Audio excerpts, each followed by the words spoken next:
Merci beaucoup, merci. Tout d'abord, je voudrais vous remercier d'avoir invité la Société française de gériatrie et de gérontologie à conclure ces rencontres territoriales tout à fait passionnantes. Et je voudrais aussi en profiter pour féliciter tous les intervenants pour la richesse de leurs interventions. Je trouve que les débats ont été passionnants et ils ont permis d'apporter ces regards croisés sur la question des nouvelles formes d'habitat pour ces personnes âgées avec une maladie d'Alzheimer. Nous avons eu beaucoup de messages ce matin sur cette question de l'habitat. Et on sait que cette question, elle est centrale pour tous les Français, même peut-être pour tout le monde. Et les messages sont clairs quand on regarde les enquêtes, et on l'a entendu ce matin. Nous voulons tous vieillir à la maison, nous voulons tous vieillir avec nos proches, et nous souhaitons rester le plus loin possible de l'hôpital et le plus loin possible de l'EHPAD, qui est vu toujours aujourd'hui très négativement par tout le monde. D'ailleurs, on le voit dans les EHPAD, le profil des résidents a vraiment changé. Ces 10 dernières années, ils sont de plus en plus dépendants, de plus en plus âgés et de plus en plus malades. Et on voit que l'entrée dans l'EHPAD ne se décide aujourd'hui que quand les limites du maintien à domicile sont atteintes. Et c'est ça qui est compliqué aujourd'hui, parce que ces choix tardifs sont souvent pris en urgence. Moi qui suis gériatre, je peux le dire, ils sont souvent pris lors d'une hospitalisation qui nous met face à des admissions en EHPAD insuffisamment préparées et souvent donc décidées en urgence. Et souvent sans connaissance des autres alternatives. Je vois ce matin qu'il y en a tout un tas et c'est vrai que ça rend le futur habitat pour nous-mêmes très positif, mais ces alternatives ne sont absolument pas discutées lorsque le choix de changer de domicile doit être fait. Et ces choix induisent un sentiment de culpabilité et d'abandon pour les proches aidants. On l'a bien entendu ce matin. Et c'est ça qui est compliqué. Parce que le proche aidant, qui est souvent le conjoint ou l'enfant, a accompagné durant des années, jusqu'à ce qu'il ne puisse plus le faire, son aidé à la maison. Et il a souvent du mal à entendre qu'un autre professionnel, un professionnel, puisse faire aussi bien que lui. Il a d'ailleurs souvent du mal à comprendre que ce professionnel puisse faire aussi bien que lui, alors qu'il s'occupe de plein d'autres patients que son parent, qui est l'aidé. Et pour eux, c'est très difficile de lâcher prise. Même s'ils se rendent compte qu'ils ne peuvent plus assurer, qu'ils sont épuisés, ils ont quand même envie de continuer. Donc on est face à des ambivalences qui sont extrêmement compliquées à entendre, à comprendre. Et là, il y a besoin de tous les professionnels que l'on connaît en gérontologie, dont les psychologues, pour mener à bien l'entrée en EHPAD, qui malheureusement se fait souvent un peu de manière dégradée, si je peux utiliser ce mot-là aujourd'hui. Et dans ces situations souvent urgentes, on ne prend pas du tout en compte ces alternatives que vous avez citées ce matin. Et on aboutit à des vrais questionnements éthiques, avec des questions sur, finalement, peut-on mettre en opposition la qualité de soins et le suivi que l'on va avoir en EHPAD avec le risque de perte de repères ou de perte de lien familial pour le résident. Et ces questions deviennent encore plus complexes lorsqu'on est face à une population malade, atteinte de troubles neurocognitifs. Voilà. C'est souvent quand la maladie d'ailleurs devient sévère que ces questions, les alternatives de l'habitat se posent. Et vos interventions montrent toutes les solutions qui sont à notre portée, allant des domiciles inclusifs, partagés, aux dispositifs renforcés de soutien à domicile. J'ai entendu aussi les modes de vie qui sont inspirés par l'approche Carpe Diem, et puis les nouveaux EHPAD comme le village Alzheimer où vous êtes aujourd'hui, ce matin. Bref. Il va falloir intégrer le nouvel habitat dans le parcours de vie de la personne. C'est ce que j'ai entendu aussi ce matin. Et ça, c'est pour moi aussi très important. Parce qu'on n'aura pas une solution homogène. Et toutes les solutions que vous évoquez, finalement, montrent que l'offre est large et c'est très bien. Pour que chacun puisse y trouver, finalement, l'habitat qui lui correspond par rapport à son parcours de vie. Ça, c'est important. Je voulais dire aussi que ce qu'on voit par rapport aux solutions que vous avez montrées ce matin, c'est qu'on essaye de plus en plus aujourd'hui de domestiquer le lieu de vie que l'on aura demain, qu'il soit un EHPAD ou non. Et on parle maintenant de maisons un peu plus petites, un peu plus de l'ordre du cocooning en EHPAD. Et c'est probablement très bien. On voit que effectivement, c'est beaucoup mieux accepté, en tout cas par les résidents et par leur famille, de se retrouver dans ce petit cocon familial que connaît le patient et tendre un peu vers un lieu de vie qui nous rappelle des souvenirs, comme le veut par exemple le village Alzheimer. Bref, l'enjeu est de tendre vers un lieu de vie qui intègre la personne dans la société aussi.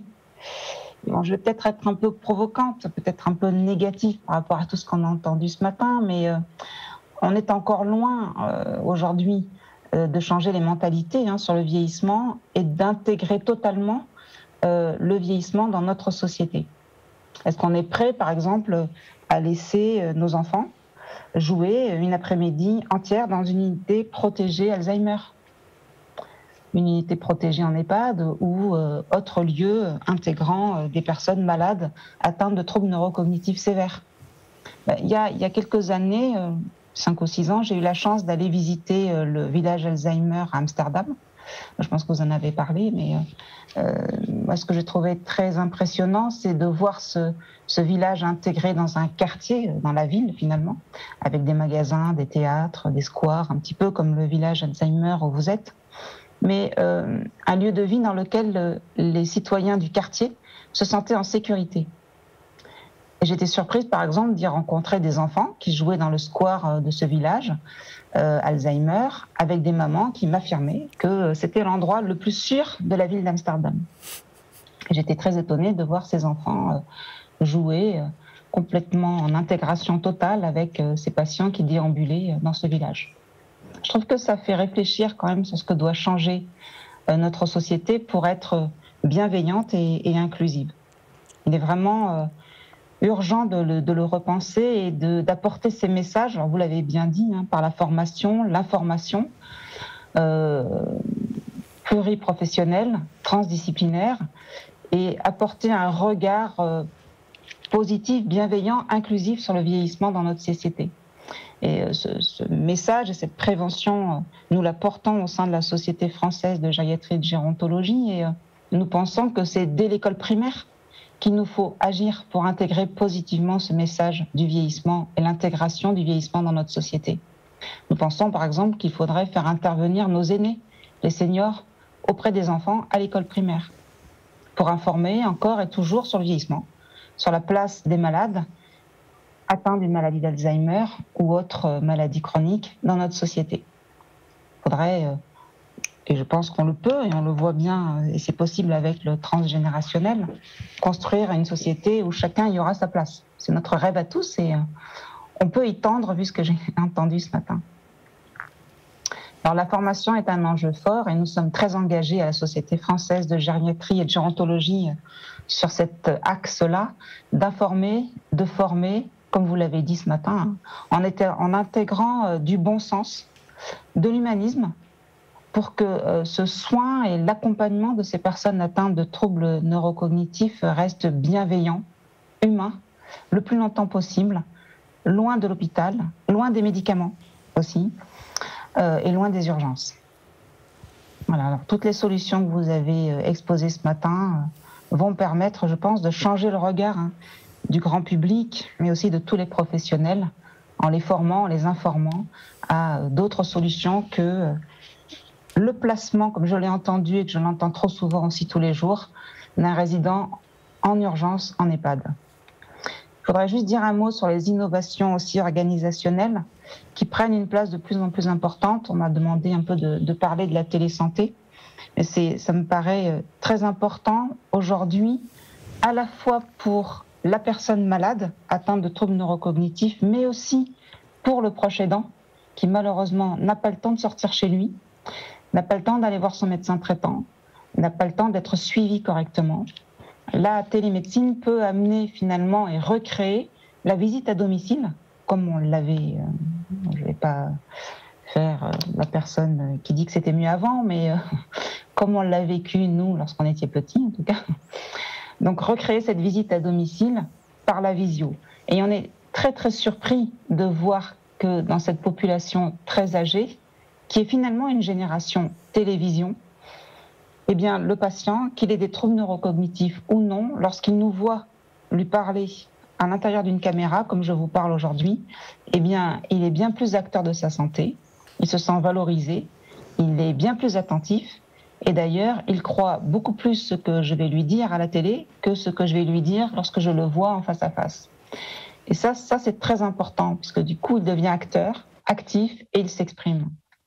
Et on voit d'ailleurs que pour des personnes atteintes de manière sévère, avec des troubles neurocognitifs sévères, certains me tendent la main à la fin de la téléconsultation en oubliant totalement la caméra.